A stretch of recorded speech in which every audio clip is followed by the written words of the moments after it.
Yeah.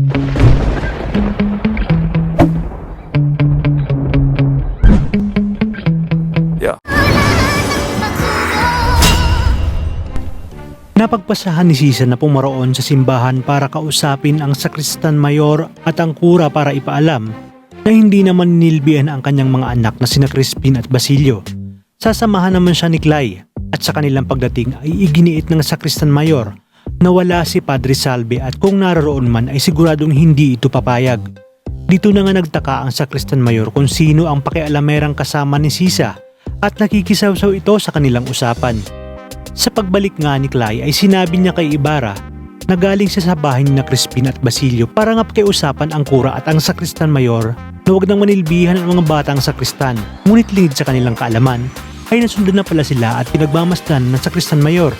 At sa pagbalik nga ng sakristan mayor ay agad niyang ipinarating kay Padre Salve ang kanyang mga nakita na si Ibarra ay may kasamang ibang babae na tila isang dayuhan na siya namang nangumbinsi kay Sisa na patigilan na ang mga batang sakristan sa paninilbihan sa simbahan.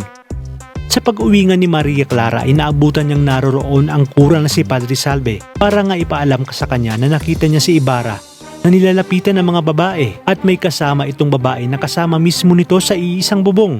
Ipinagtataka nga din daw ng kura kung bakit hindi nito batid ang tungkol sa babae ni Ibarra.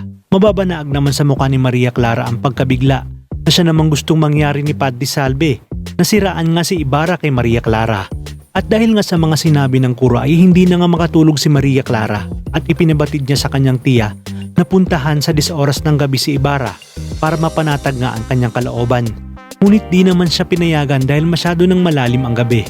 Sa kabilang banda, kinausap naman ni Ibarra si Clay kung maaari umano siyang samahan ito kinabukasan para dalawin ang lupain kung saan balak nang ipatayo ang gagawin niyang paaralan. Kinabukasan nga ay inutusan ni Padre Salve si Renato na sumama sa kanya dahil may gagawin umano sila para maibalik ang dalawang bata. Dito nga ay palalabasin nila na nawawalan ang kura ng malaking salap at si Crispin nga ang kanilang pagbibintangan. Habang si Maria Clara naman ay kinakabahan at di mapakali dahil baka umano totoo ang mga sinabi ng kura tungkol nga sa kanyang nobyong si Ibarra.